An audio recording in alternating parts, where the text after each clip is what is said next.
d'Haïti. Je prie le protocole de bien vouloir accompagner son Excellence et je l'invite à s'adresser à l'Assemblée. Excellence, Monsieur le Président de l'Assemblée générale, Monsieur le Secrétaire général des Nations unies, Excellences, Mesdames, Messieurs les chefs d'État et de gouvernement, Mesdames, Messieurs les chefs de délégation, distingués délégués, chers compatriotes, j'ai l'immense honneur de représenter ici, à la tribune de l'Assemblée générale des Nations unies, à un carrefour particulier de son histoire, le peuple haïtien, digne et fier, qui, malgré les tempêtes de tous ordres, a toujours su se relever. Première république noire du monde, Haïti porte dans ses entrailles la fierté d'une lutte héroïque pour la liberté et la dignité humaine. Elle se trouve aujourd'hui à un carrefour décisif.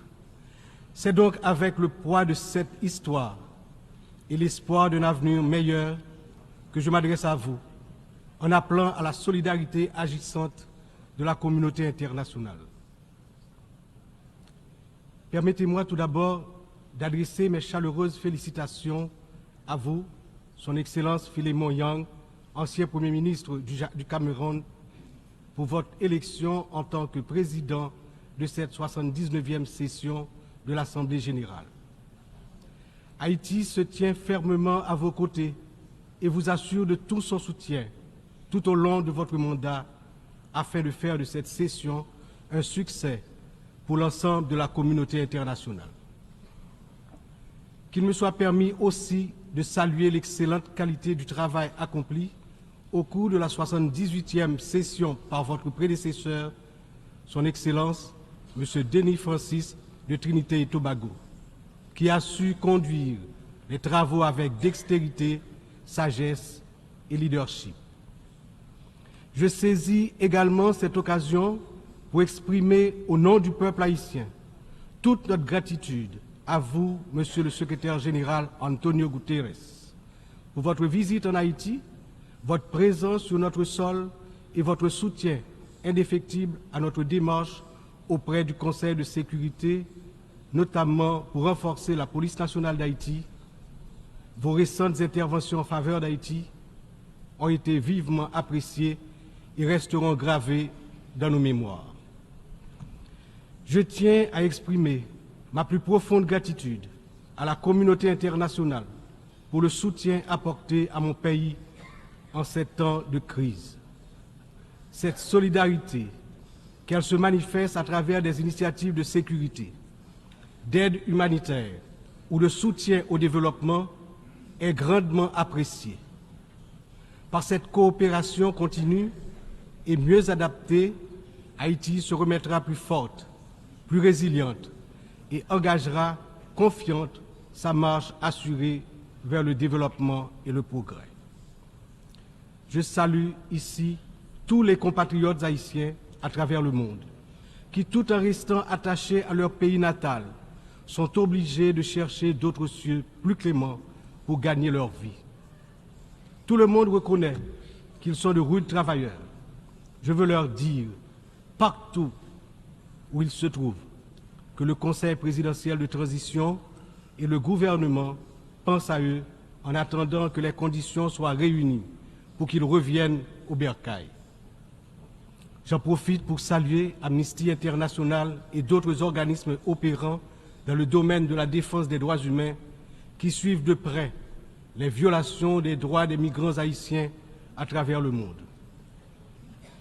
Je me permets, au nom du peuple haïtien, de saluer fraternellement tous les amis d'Haïti qui ont fait preuve de solidarité envers les migrants de notre pays, en particulier ceux résidant à Springfield dans l'Ohio, aux États-Unis.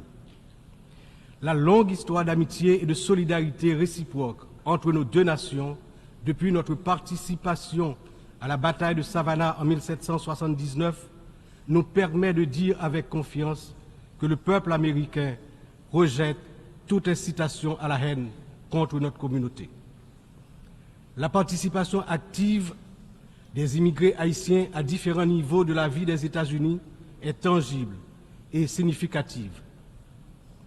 À cet égard, les passions qui émergent naturellement lors d'une campagne électorale ne devraient en aucun cas servir de prétexte à la xénophobie ou au racisme dans un pays tel que les États-Unis, une nation forgée par des immigrants de toutes origines et qui s'est érigée en modèle de démocratie à l'échelle mondiale. Monsieur le Président, Excellences, Mesdames et Messieurs, le thème de cette 79e Assemblée générale, ne laisser personne de côté, agir ensemble pour la paix, le développement durable et la dignité humaine des générations présentes et futures, résonne profondément avec les défis majeurs auxquels le monde est confronté aujourd'hui. Ce thème est un appel urgent à l'unité et à la coopération internationale dans un contexte où les inégalités, les conflits et la crise climatique exacerbent la vulnérabilité de millions de personnes à travers le globe. Alors que de nombreuses nations peinent à atteindre les objectifs de développement durable, il est plus que jamais nécessaire de garantir que toutes les voix, en particulier celles des plus marginalisées, soient incluses dans les processus de décision mondiaux. Cette thématique revêt également une importance capitale dans le contexte de la crise actuelle en Haïti. Il incarne l'essence même de notre lutte pour restaurer la paix et la stabilité, tout en assurant que chaque citoyen haïtien, chaque citoyenne puisse jouir de ses droits fondamentaux. Agir ensemble, comme le souligne le thème, est essentiel pour Haïti, car notre redressement ne peut se faire pleinement sans cette solidarité internationale. Monsieur le Président, Excellences, Mesdames et Messieurs, aujourd'hui notre monde est confronté à des défis d'une ampleur sans précédent, des défis qui préoccupent profondément l'ensemble de la communauté internationale. Les Nations Unies, dans leur mission historique de promouvoir la paix, la sécurité et le développement durable, se retrouvent en première ligne face à des crises qui menacent non seulement des nations isolées, mais l'ensemble de l'humanité. Le changement climatique est sans doute l'un des plus grands périls de notre époque. D'après les données récentes du groupe d'experts intergouvernemental sur l'évolution du climat, la température mondiale a déjà augmenté d'environ 1,1 degré centigrade depuis l'ère pré-industrielle. Cette élévation a provoqué une intensification des phénomènes climatiques extrêmes tels que les ouragans, les sécheresses, les inondations, des catastrophes qui affectent particulièrement les nations les plus vulnérables comme Haïti. En 2023, le Programme des Nations Unies pour le développement a estimé que plus de 100 millions de personnes supplémentaires risquent de basculer dans la pauvreté d'ici à 2030 en raison des effets du changement climatique. Pour Haïti, qui fait partie des pays les moins émetteurs de gaz à effet de serre, mais qui ont subi les impacts les plus dévastateurs, cette crise mondiale exacerbe nos difficultés à garantir la sécurité alimentaire, l'accès à l'eau potable et la stabilité économique. Les conflits armés continuent également de semer la destruction et de ravager des vies humaines. Selon le Haut Commissariat des Nations Unies pour les réfugiés, le nombre de personnes déplacées de force a atteint 110 millions en 2023, un chiffre qui n'a jamais été aussi élevé dans l'histoire de l'humanité. Que ce soit en Syrie, en Ukraine ou dans la région du Sahel, ces conflits prolongés exacerbent la pauvreté, détruisent des infrastructures vitales et entraînent des flux massifs de réfugiés. Le monde ne peut rester inactif alors que des millions d'hommes, de femmes et d'enfants fuient les violences en quête de sécurité et de dignité. L'engagement de la communauté internationale est plus que jamais nécessaire pour trouver des solutions diplomatiques et promouvoir des initiatives de consolidation de la paix. Un autre défi majeur concerne les inégalités économiques qui continuent de se creuser. Selon le rapport sur le développement humain 2023 du PNUD, près de 1,2 milliard de personnes vivent encore dans la pauvreté multidimensionnelle. c'est-à-dire qu'elle manque d'accès à des services essentiels tels que la santé, l'éducation et des conditions de vie décentes. La pandémie de Covid-19 a amplifié ces inégalités, poussant des millions de personnes supplémentaires dans la pauvreté. Pour des nations comme Haïti, l'impact a été dévastateur. Avec un taux de pauvreté des plus élevés, le pays fait face à des défis structurels profonds. Mais ces inégalités ne sont pas seulement un problème haïtien, elles sont un problème mondial qui requiert des réformes économiques globales. En outre, les défis liés à l'insécurité alimentaire se sont intensifiés ces dernières années.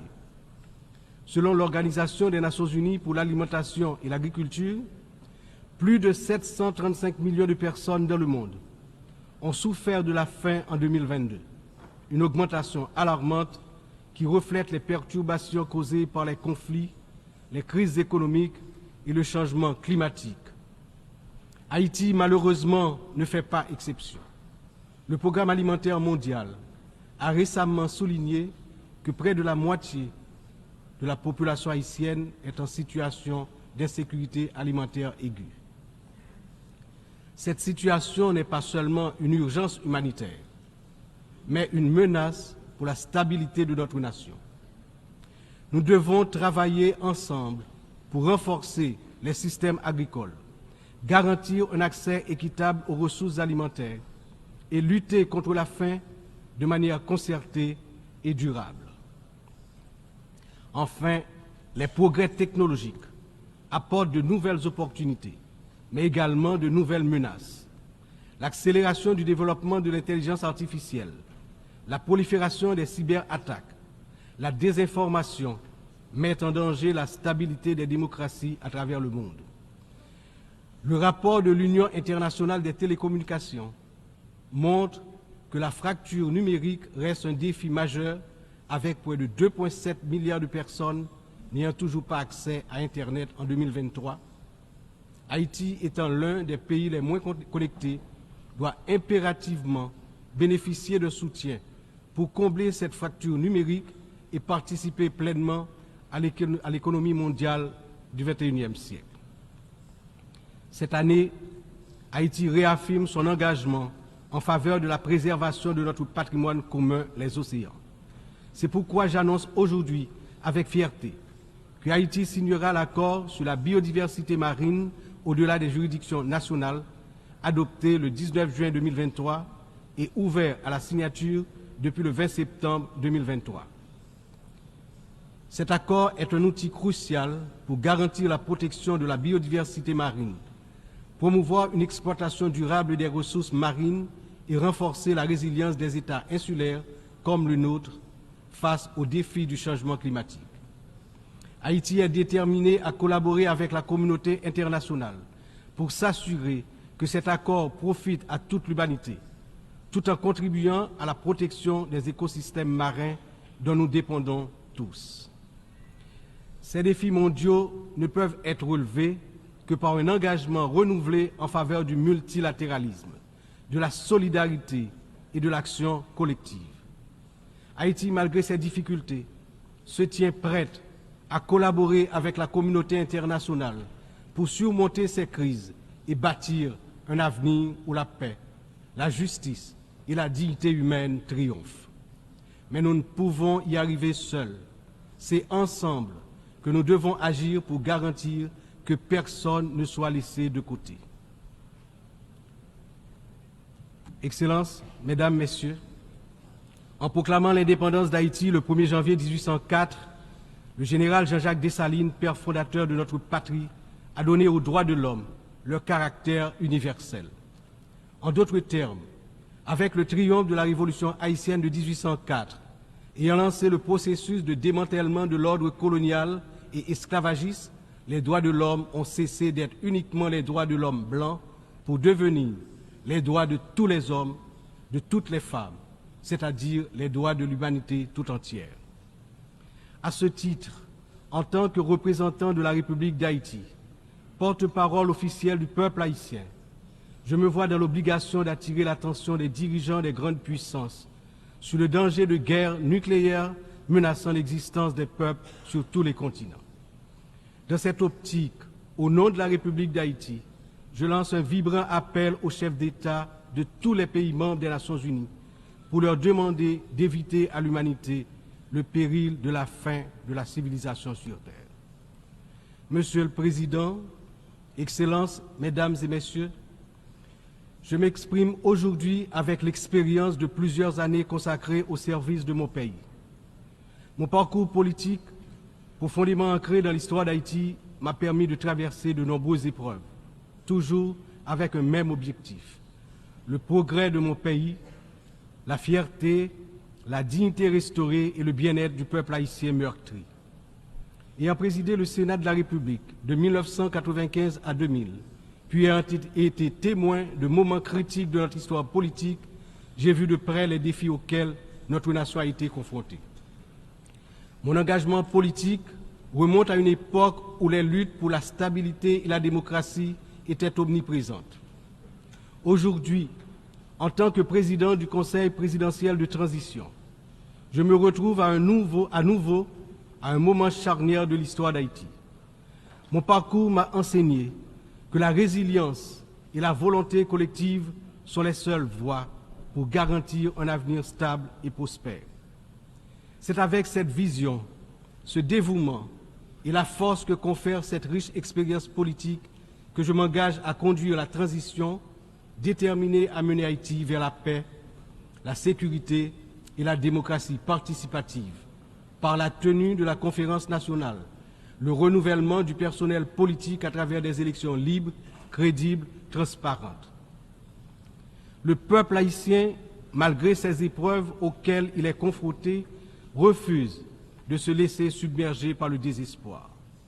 Des défis d'une ampleur sans précédent, une violence dévastatrice, une instabilité politique persistante, une précarité quasi générale et une pauvreté dégradante se posent à son intelligence et à ses capacités d'action.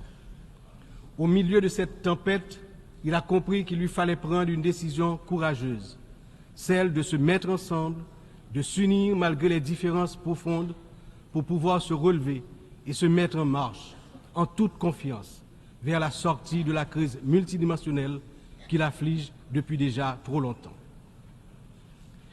La création du Conseil présidentiel de transition est une matérialisation de cette décision, un exemple tangible de cette volonté de se réconcilier avec soi-même. Ce Conseil qui rassemble organisations de la société civile et toutes les tendances politiques du pays est le fruit de longues négociations. Il incarne la pluralité de la société haïtienne. Sa feuille de route est claire: restaurer la sécurité publique, organiser des élections libres, transparentes à la fin de l'année 2025, rétablir la confiance dans les institutions de l'État. Pour y parvenir, nous, responsables au plus haut niveau de l'État, savons que nous aurons besoin du soutien de la communauté internationale. Mais d'abord, nous devons compter sur nous-mêmes, sur notre résilience, notre capacité à surmonter les divergences, les divisions internes.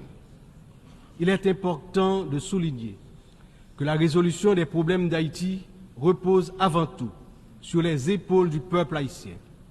Il est de notre devoir, en tant que nation souveraine, de prendre en main notre destin, de surmonter les divisions et de construire ensemble un avenir de paix et de prospérité. Cependant, cette responsabilité n'incombe pas seulement à nous. La communauté internationale, les Nations Unies, les puissances étrangères qui ont souvent joué un rôle décisif dans l'histoire d'Haïti ont également une part essentielle dans ce processus de restauration de la paix, de redressement économique, de renouvellement institutionnel et d'établissement d'un État de droit.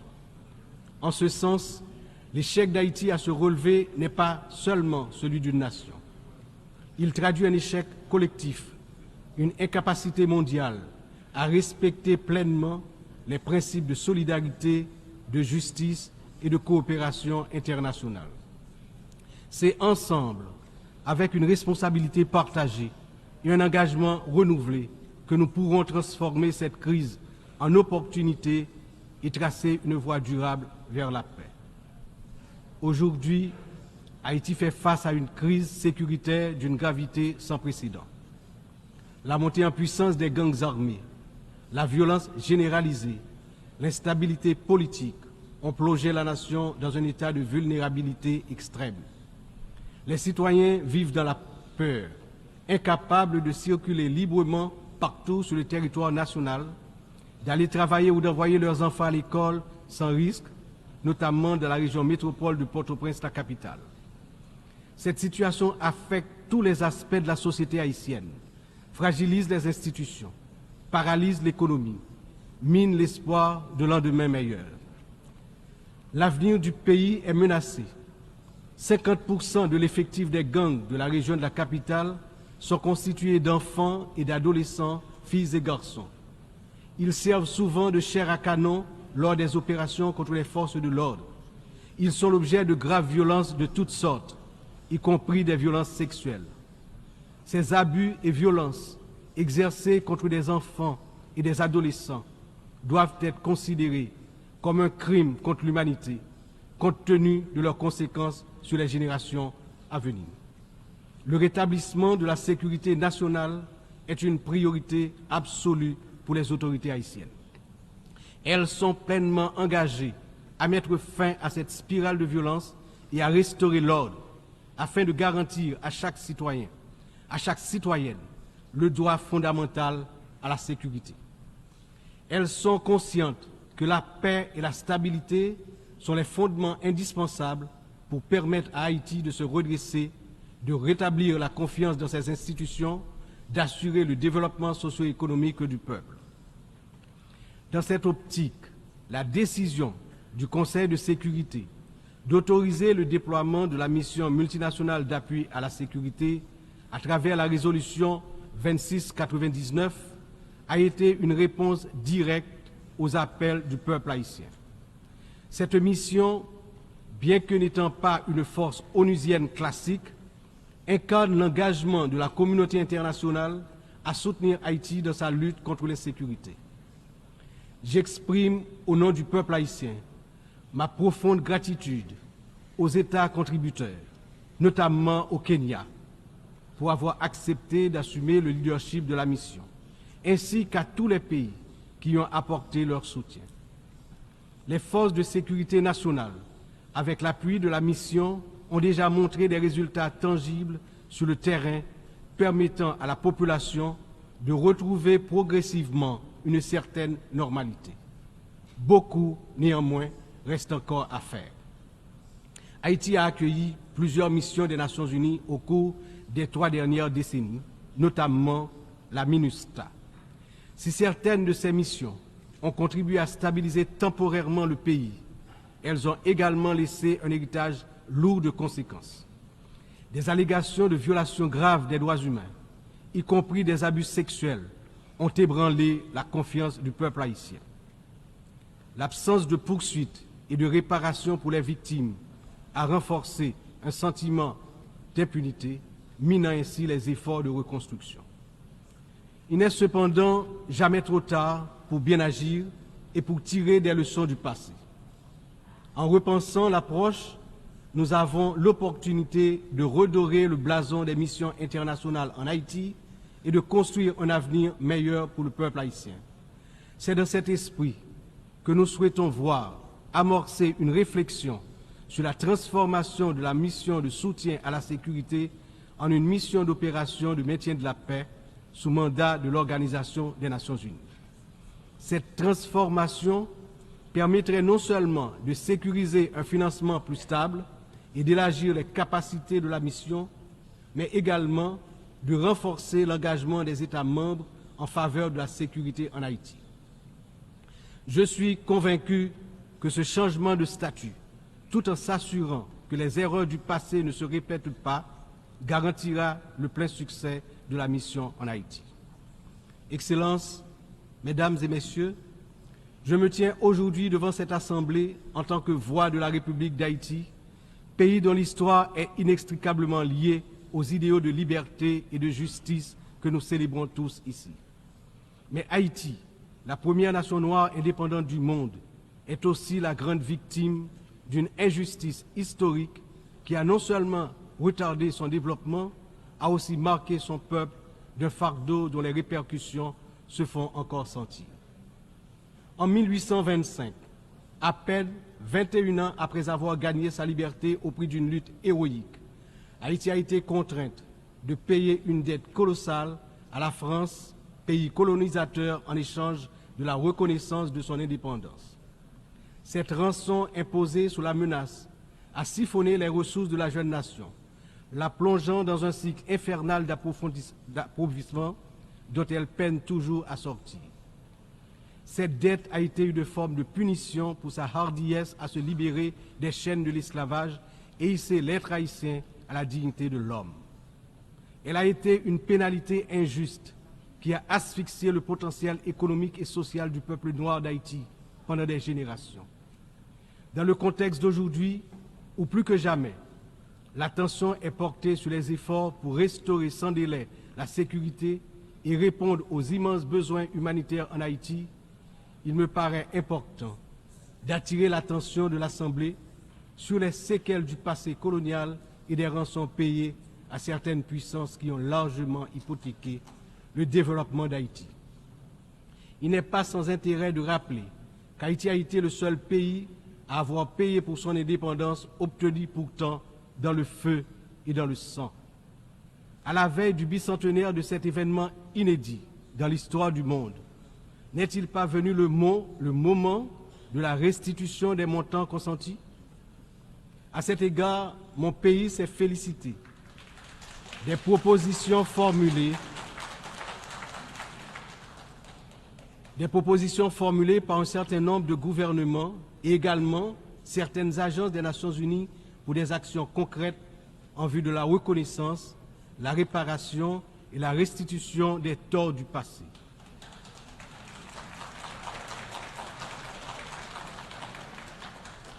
Haïti a confiance sans réserve dans l'Organisation des Nations Unies, dont les piliers sont la lutte pour l'égalité entre les peuples et le maintien de la paix entre les nations, pour jouer son rôle notamment dans la mise en place des mécanismes appropriés pour faciliter le dialogue entre les pays victimes de la colonisation et les anciennes puissances coloniales.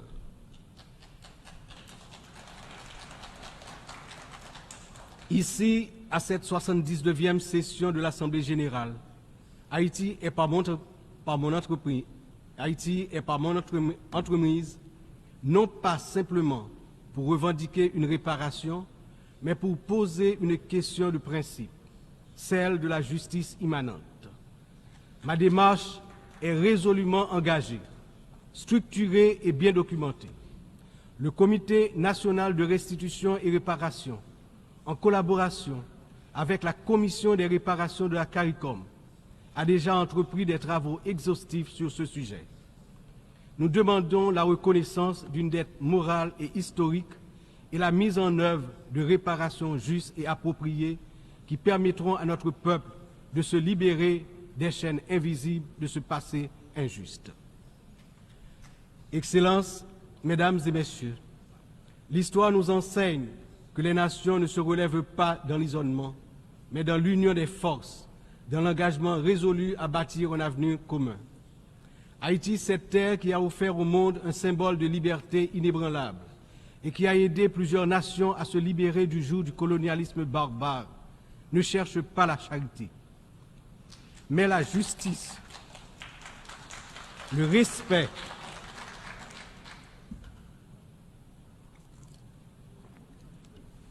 de sa dignité et de son droit à une existence digne et prospère. Les défis auxquels nous sommes confrontés aujourd'hui sont certes immenses, mais ils ne sont pas insurmontables. Il exige de nous tous une vision partagée, un sens profond de notre humanité commune et la détermination à transformer les crises en occasion de renouveau. Chaque nation, grande ou petite, riche ou vulnérable, porte une part de l'avenir collectif entre ses mains. C'est dans cette interdépendance que réside la force véritable du multilatéralisme. Que ce débat général soit le moment où nous réaffirmons notre engagement indéfectible envers la paix, la dignité humaine et le développement durable. car ce que nous faisons aujourd'hui résonnera dans les siècles à venir. L'histoire jugera la manière dont nous aurons su répondre aux défis de notre temps. Ensemble, dans un esprit de solidarité et de coopération, nous pouvons et nous devons construire un avenir où aucun peuple, aucune nation ne sera laissé pour compte. Vive Haïti! Vive la coopération internationale! Demain, un autre pays, demain, un autre monde. Je vous remercie pour votre attention.